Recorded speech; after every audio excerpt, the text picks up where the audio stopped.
Hey there, enjoying your blue milk? You know, there's bounty hunters crawling all around this sector.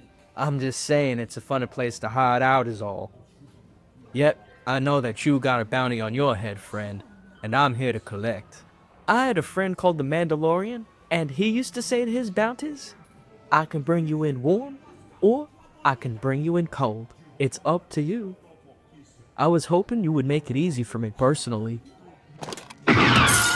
I guess you'll be coming with me? Cold.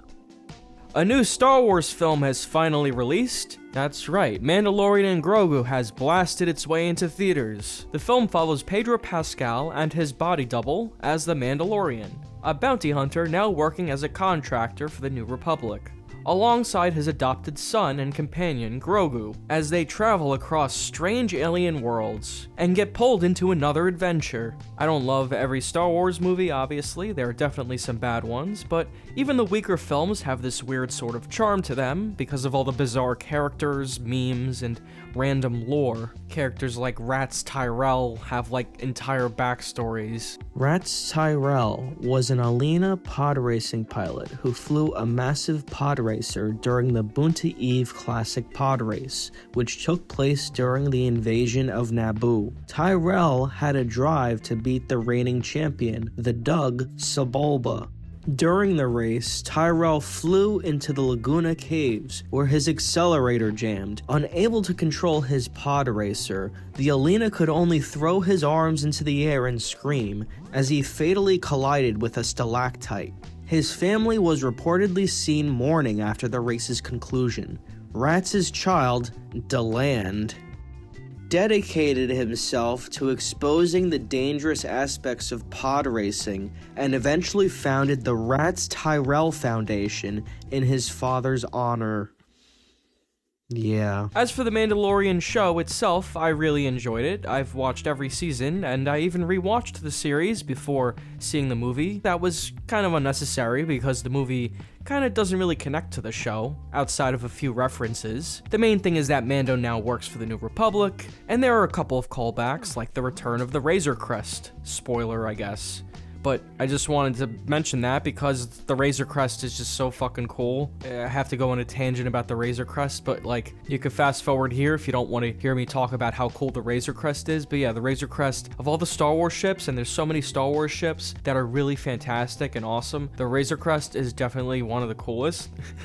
And I'm glad they brought it back. The Mandalorian has his ship destroyed at some point in the show, I believe at the end of Season 2, and he flies around this other ship in Season 3, which is sort of like a Naboo fighter that's been repurposed. It's kind of cool, but it's not as cool as the Razor Crest, and then in this movie, they finally brought back the Razor Crest. It's a new model, it's not like the exact same one he had, it's a different version of it, but it's cool. It's like, oh, he's got the Razor Crest back. So now when I look at my Lego Razor Crest, I could be like, oh yeah, you know, it's the ship in the lore that Mandalorian is driving around currently. So that's awesome. That's something that other critics are not gonna get out of this movie, obviously. I'm gonna show off my Lego Razor Crest now because it's sick. Alright, so here is my Star Wars shelf with all my Star Wars stuff. This isn't counting, I have other Star Wars stuff too in my room, but we're just gonna cover the shelf for now because, yep, there's Darth Vader's castle.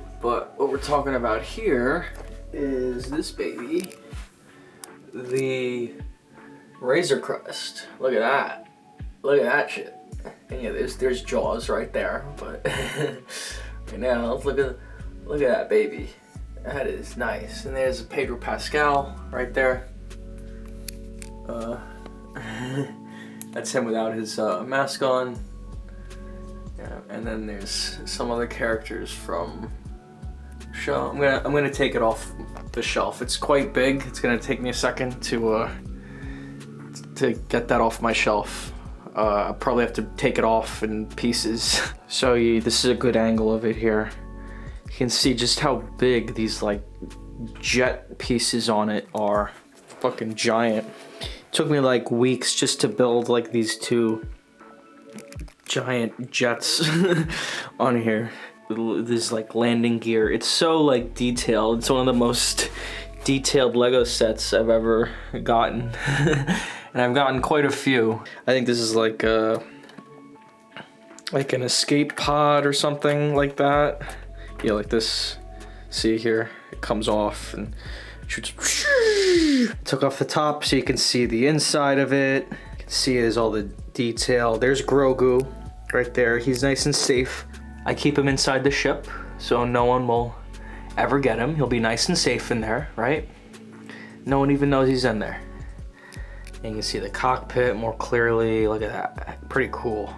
All this stuff, you can see his gear and stuff he's collected. There's like a little weapons locker here that opens up. This is stuff in there. Right, this is like Boba Fett's gear, I guess he has, or something. This is like the door open on the back. You can see inside. Glad I got it. Looks great. And I'm glad it showed up in the movie again, and the Razor Crest is his main ship, because definitely my favorite ship. It's definitely my favorite ship that he's owned. I don't really like the one he has in season 3. There it is right there. It's like a small version of it, but I do have it. And there's another Grogu on that. There you go. That's my Lego Razor Crest. I hope you enjoyed. Leave a like and a comment if you thought my Razor Crest was dope. Subscribe to my channel if you like my Lego Razor Crest. Star Wars is one of those franchises where the technical artists really get to shine. Even in movies that aren't as good, like Solo, I did appreciate the technical aspects of it. The original films were inspired by pulpy sci-fi serials and B-movies, but they elevated those ideas with emotional storytelling about family, legacy, and hope.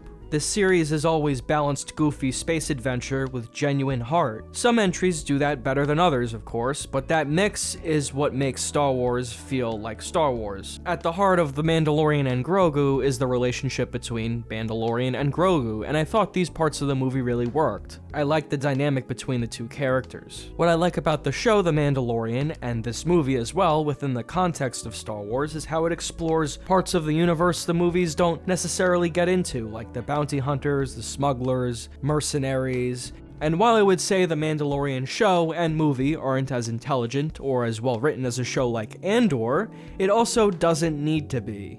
Andor is incredible science fiction television with amazing writing and a serious tone, but Star Wars stories can also just be simple, fun adventures. I think The Mandalorian succeeded in stripping down Star Wars to its basics and what works about it. A stoic bounty hunter and a tiny green alien going on adventures together. Now getting into the movie, I actually had a good time with this movie overall. I certainly think it's better than The Rise of Skywalker, which I think is a chaotic mess, while Mandalorian and Grogu is at least straightforward and easy to follow. The tone worked for me. It's a little goofy and over the top, but that's fine. I enjoyed it. I thought the movie looked great overall, especially the visual effects and the creature work, even if some of the scenes were lit too darkly, which is a problem with a lot of contemporary big-budget movies.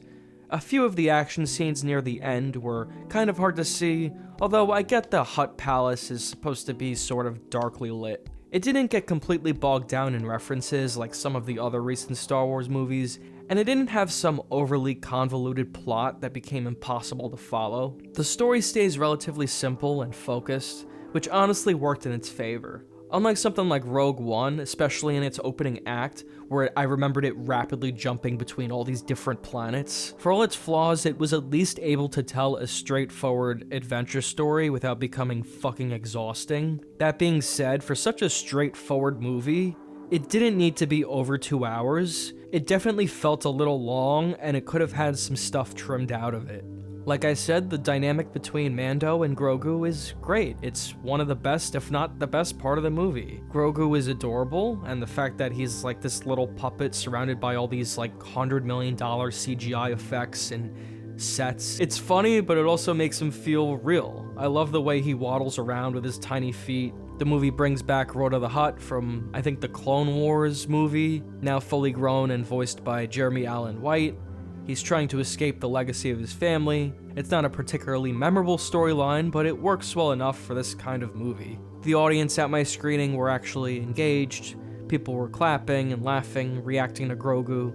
When I saw Rise of Skywalker, the theater was dead silent the entire time. One thing I also wanted to mention in my review is the Ludwig Göransson music, which I thought was great here, just like it is in the show. Instead of trying to copy John Williams, he mixes those classic Star Wars elements with weird electronic sounds, and I really like his style and what he's done with the music in Star Wars. The main theme for The Mandalorian is honestly iconic at this point. I have some criticisms for sure. The film feels stuck between being a continuation of the show and being a standalone film for mainstream audiences. Fans of the series probably wanted a little more direct follow-up from previous storylines.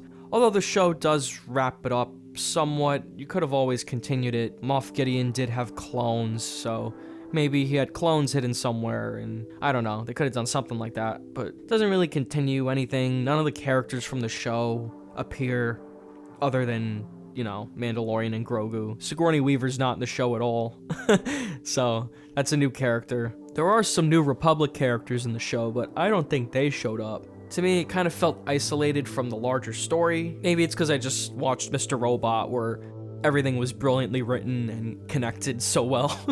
But yeah, I was kind of looking for that deeper connection in this movie. The writing within the film itself is also inconsistent at times. There's one scene where Grogu tries to help an injured Mandalorian and runs into this weird swamp creature. Somehow, despite not even speaking, Grogu manages to explain the entire situation to him. You could say maybe Grogu used the Force to explain this stuff to him, but to me, it just kind of felt underexplained and awkward. At the end, the rebels are going to blow up the main base of the Hutts, while the Mandalorian and his team are trying to escape, but they do this because they have to add a ticking clock element to the story, of course. They could have just waited for the Mandalorian to leave and then blown it up.